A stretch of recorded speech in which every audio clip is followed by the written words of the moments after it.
बिस्मिल्लाहिर्रहमानिर्रहीम। निगरान काबीना में कई अदाकार शामिल किए गए हैं, कई फ़नकार शामिल किए गए हैं और इनमें कई कारआमद वज़ीर हैं और कई बेकार शामिल किए गए हैं।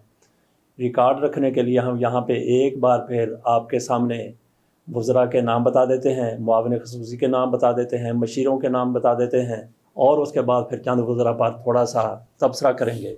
जलील अब्बास जिलानी वज़ीर ख़ारजा, मुर्तज़ा सोलंकी वज़ीर इत्तलात, सरफराज बूटी के पास दाखिला, समंदर पार पाकिस्तानी और इंसदाद मुनशियात की वजारतें होंगी। Lieutenant general retired Anwar Ali Haider दिफा और दिफाई पैदावार के वज़ीर होंगे। अहमद इरफान असलम कानून और इंसाफ, कुदरती वसाइल, मौसमियाती तब्दीली और आबी वसाइल। मोहम्मद अली तवानाई, पावर और पेट्रोलियम के वज़ीर होंगे। शमशाद अख्तर के पास ख़जाना, महसूलात, इक़्तिसादी अमूर, शुमारियात और निजकारी के कलमदान होंगे। गौहर जात, तजारत, टेक्सटाइल, सनत और पैदावार के वफाकी वज़ीर बनाए गए हैं। डॉक्टर उमर सैफ के पास इंफॉर्मेशन टेक्नोलॉजी और साइंस और टेक्नोलॉजी के कलमदान होंगे। समीर सईद मनसूबाबंदी और तरक्की के वज़ीर होंगे। जमाल शाह के पास कौमी विरसा और सकाफ़त का कलमदान होगा। मदद अली सिंधी वफाकी वज़ीर तालीम, कौमी हम आहंगी और अमूर नौजवान होंगे। डॉक्टर नदीम जान कौमी सेहत के वफाकी वज़ीर होंगे। खलील जार्ज इंसानी हकूक़ और वेमेन एम्पावरमेंट के वज़ीर बनाए गए हैं। अनीक अहमद, इनके पास मजहबी अमूर और बैनुल मज़ाहिब हम आहंगी के कलमदान होंगे। शाहिद अशरफ तारड़ वफाकी वज़ीर मवासलात होंगे।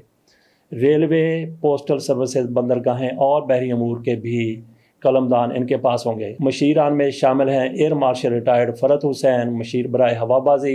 आहद चीमा वज़ीर आज़म के मशीर बराए एस्टबलिशमेंट होंगे। वकार मसूद खान को मशीर बराए ख़जाना मुकर्रर किया गया है। 6 मावनीन ख़ुसूसी काबीना में शामिल किए गए हैं।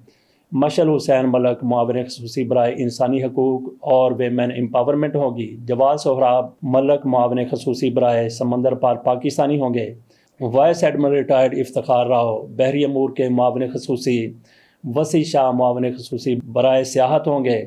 डॉक्टर जहांज़ेब खान मुआविन ख़ुसूसी बराए SIFC होंगे। सैयदा आरफा ज़ोहरा मुआविन ख़ुसूसी बराए तालीम और कौमी हम आहंगी होंगे।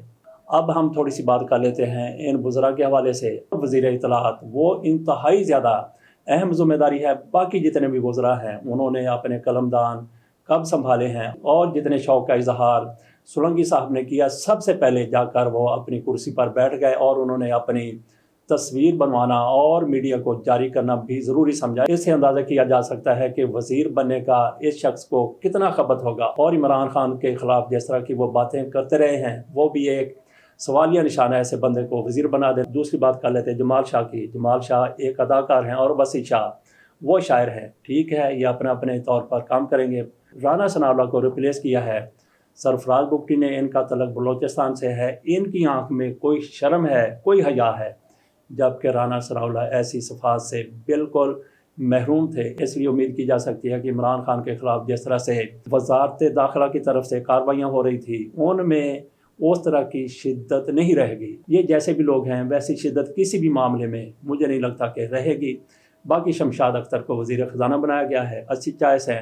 जलील अब्बास जिलानी वो भी पाकिस्तान की वज़ारत ख़ारजा के लिए बेहतर चॉइस साबित हो सकते हैं। मशल मलक, ये यासीन मलक की अहलियाँ हैं। यासीन मलक को भारत की हुकूमत ने गिरफ़्तार करके जेल में डाला हुआ है मकबूजा कश्मीर में। चले, ये बेहतर है कि उनकी अहलिया को पाकिस्तान में इज़्ज़त दी गई है। और आहद चीमा साहब को भी काबीना में शामिल कर लिया गया है। मुस्लिम लीग नून और शरीफ ख़ानदान के साथ इनके करीबी राब्ते रहे हैं, तो गैर जानबदारी पर ऐसे लोगों को शामिल करने से यकीनी तौर पर सवाल उठता है। तो वैसे इस काबीना का ओवरऑल भी थोड़ा सा जायज़ा ले लिया जाना चाहिए। इन्होंने रिप्लेस किया है इम्पोर्टेड हुकूमत की काबीना को। उनके जो फैसले थे वो आपके सामने है। 83-84 रुकनी काबीना थी, लेकिन ये तो 24 रुकनी काबीना है जिसमें 16 वज़ीर हैं और बाकी मुआविनीन ख़ुसूसी हैं और मुशीरान हैं। इन लोगों की तरफ से रिप्लेस किया गया है 80 रुकनी कैबिनेट को, जो कमाई करने आए थे, कमाई करके वो चलते बने, मुल्क का बेड़ा कर के चले गए।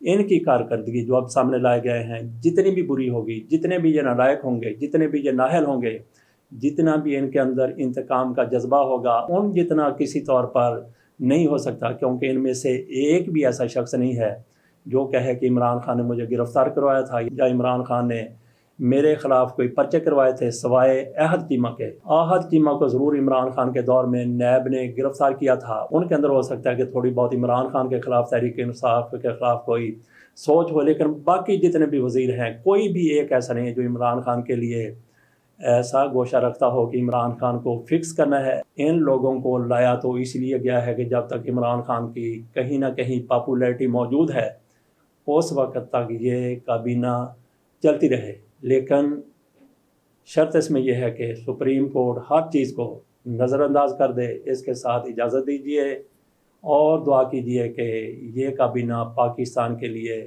بہتر ثابت ہو۔ اللہ حافظ۔